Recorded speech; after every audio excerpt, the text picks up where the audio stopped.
Unified Gulf inmate week 2025 উপসাগরীয় বন্দি সপ্তাহ উপলক্ষে ওমানের অন্যতম বাণিজ্যিক কেন্দ্র মল অফ ওমানে জেলবন্দীদের তৈরি পণ্যের এক বিশেষ প্রদর্শনীর উদ্বোধন করা হয়েছে। গত রবিবার 21 ডিসেম্বর সকালে ওমানের শ্রম মন্ত্রণালয়ের মানব সম্পদ উন্নয়ন বিষয়ক আন্ডার সেক্রেটারি সৈয়দ সেলিম বিন মুসলিম আল বুসাইদি আনুষ্ঠানিকভাবে এই মেলার উদ্বোধন করেন। এবারের আয়োজনে মূল প্রতিপাদ্য বা স্লোগান ছিল সংশোধনের পথের দিকে। রলমান পুলিশের প্রত্যক্ষ তত্ত্বাবধানে আয়োজিত এই প্রদর্শনীটি আগামী 27 ডিসেম্বর পর্যন্ত জনসাধারণের জন্য উন্মুক্ত থাকবে। মেলায় পুরুষ ও নারী বন্দীদের তৈরি বিভিন্ন সৃজনশীল ও পেশাদার পণ্য স্থান পেয়েছে।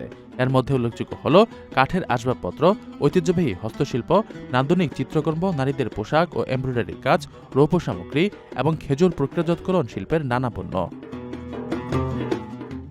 বন্দীদের কারিগরি দক্ষতা বৃদ্ধি করে তাদের কর্মসংস্থানের উপযোগী হিসেবে গড়ে তোলা এবং শাস্তির মেয়াদ শেষে সমাজের মূলধারায় ফিরে আনাই এই আয়োজনের প্রধান উদ্দেশ্য। উদ্বোধনী অনুষ্ঠানে প্রধান অতিথি জনাব আল বুসাইদি বন্দীদের কাজের উচ্চমানের ভূয়সী প্রশংসা করেন। তিনি বলেন, কাঠের কাজ থেকে শুরু করে স্থাপত্য, নকশা সব ক্ষেত্রে বন্দীদের দক্ষতা মুগ্ধ করার মতো। তাদের কাজে যে একাগ্রতা ও নৈপুণ্য দেখা গেছে তা প্রশংসনীয়।